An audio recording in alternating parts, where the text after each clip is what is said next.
Let's meet our next guest. She is the star of the brilliant movie Kate. Please welcome Mary Elizabeth Winstead.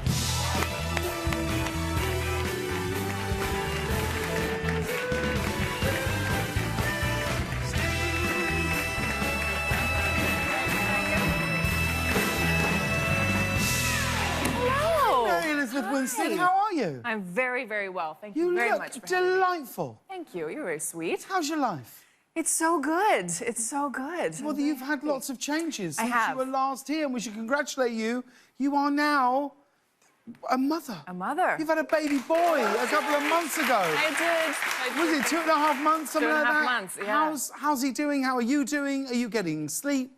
You know, I'm getting just enough to be able to function, so I think that's pretty good. He's lovely and sweet and perfect, and you know, I'm here, so I'm out of the house, so that feels like a big win. Yes. For me. Did you just get in the car on the way here and go? Yeah, you know, I fell asleep in the car on the way here. No, that's yeah. You can take a nap at any point during this, and we will all forgive you. Thank you For such a thing. We urge is honestly strong. will. No, truly, I get it. I get it. It's brutal. It's brutal, but it's worth it. It's been amazing. Yeah.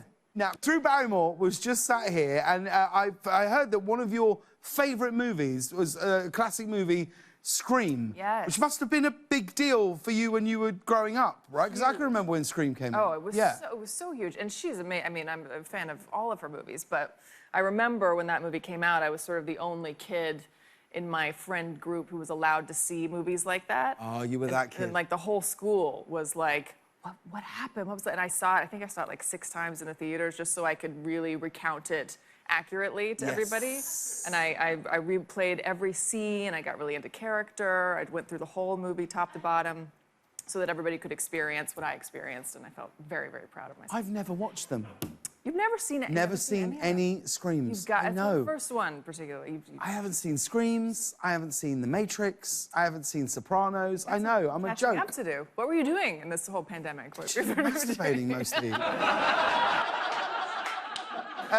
Scream was huge. What other typically 90s sort of pop culture were you into as a kid? I was into a lot. I was the youngest of 5 kids. Oh my God, right. I am the youngest of 5 kids. And so I had older siblings, so I was really into feeling like I was older and I knew what was cool and I could tell all the other kids what was cool. And so I think I was about 10 years old when Madonna's Erotica album came out. Yes. And so I told everyone about that, how cool that was, and that we should, as a group, my friends and I, we should call ourselves Erotica. And how old were you? Such a cool word. I was like 10 years old. Okay. Okay. So we went around everywhere, you know, telling people that we were the Erotica Girls. Okay. And nobody ever really explained to me that that was a problem. I think they just silently cringed inside on my behalf. And you know. Well, it's a difficult one to do with a 10-year-old because you're like, I can't explain to you why this is wrong without explaining to you what it is. Yeah. And I don't want to do that right now. Just paralyzing every adult, Yeah. Absolutely, with fear. I remember when erotic, put your hands all over my body. That was the one. That was the one. That was the one. That was the one, wasn't it? That was the one. And we're back to wanking. The story of your life. Your big break, I didn't know this. Your big break was when you were just 14. You were in it. Was it a soap opera you were in? Yeah. Called Passions. Yes. Yeah. And an audible gasp from Cece Pleasance. No way. Did you love Passions? I loved Passions. Oh my God. Ironically or actually? No, I think It's a great question. it was great. Genuinely. Yeah. Great. So, you were 14 when you were in the show. What were some of your storylines? Well, I mainly remember that we had our neighbors in the show. Our neighbor was a witch, and she had a little boy who was also a doll. So he was sort of a doll in the day, and he would become a little boy at night, or something like that. And their basement was hell. Oh, literally hell. So you couldn't go into the basement because it was like the flames of hell. Does that sound, is this right, Cece? Is this right? Yes, that's what it was. It was so bananas. It was like, it was the greatest. It was just bonkers. It was like, I don't know if they just thought no one was watching and they're just like, we're just gonna do whatever. I don't know. And then my character storyline was just like a totally average, like going to high school, wearing a backpack, you know. And then it would cut to hell. I think we should bring this back. Yeah. Yeah. With a poster that just says passions. Yes. It's bananas. CC Pleasance. But then after that show, you moved out here to LA, and there was a time when you got here in LA where you were the go-to actor for a thing called chemistry reads. For anyone who doesn't know, explain what that is and what that time was like for you. Well, I mean, I don't know if I was the go-to actor, but I did a lot of them for a little while. And basically, it's like if you're an actor and you're doing okay, but you're still sort of auditioning, but you're working your way up in your career, you might be asked to come and chemistry read with a bigger actor who's starring in a film, and they want to see, do you have chemistry with this actor? Would you be a good person to play opposite them? So I did that with like so many actors and never got a part that way. Like who? Can you remember who? I mean, I was just like back to back. It was like Channing Tatum and Matt Damon and Jude Law and Joseph Gordon-Levitt. I mean, literally like in the span of a few months, it was just like... Was this like after Scott Pilgrim came out? Yes. Right. Yeah, so Scott Pilgrim came out and it was like, oh, here's a new potential leading lady actress. Let's try her with all these guys. And I just failed miserably with every single one of them. You didn't get one job from... They were all lovely, but no, I was always the nice try, but it just didn't click. But you didn't need it, because look at you now. Let's talk about this massive film that you're in, Kate. For anyone who doesn't know, tell us what it's about and who you play.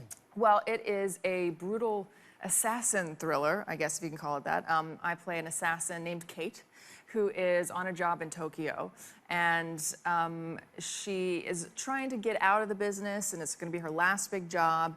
And just as she's about to finish the job, she botches it and realizes that she's been irreversibly poisoned, and she has 24 hours to live. Now, the clip that we're going to show is one of the kind of amazing, sort of brutal action scenes in the movie. Like, how do you manage to do scenes like this without... Like, there's so much fighting in the film without, like, getting seriously hurt. There was one scene of myself and this amazing performer named Miyavi, who is an actor, pop star, musician, who is not a stunt person, neither am I, but it was the only action scene in the film where I'm not fighting a stunt person, I'm fighting a fellow actor. So Right. You're just sort of putting us both in the ring and, like, hoping for the best, essentially. And he didn't really have time to train, he was on tour. So we just kind of showed up and we went at it. And we both were really trying to be in character. We were really trying to give it our all. So there was a moment where he's supposed to headbutt me. And we're like looking at each other, something's about to happen. And I'm prepared for him to do the fake headbutt. And then he just throws his head back and boom, like bangs it into my head. And I went flying back, like landed back on the ground, just like screaming expletives. So it was just like, oh, but it was kind of amazing. I was like, I got up like, yeah. Did you? Yeah. It was very funny. And then in turn, I scratched his eye. I scratched him. I'm like hitting him with a wine glass. I think you can do any of that after he's headbutted you. Yeah, exactly. I do. No, right? I'd do exactly the same. I'd be like, should we do the other fight scene now? Yeah. You know the one where I claw his face? Should we do that? The one where he's tied up and I claw his face. Let's do that one now. I have to say, he was very lovely and apologetic. And we did. We beat each other up, but then as soon as they said cut, it was like, oh, are you okay? Are you okay? I'm so sorry. Are you okay? Well, the film is brilliant, and you, as ever, are fantastic in it.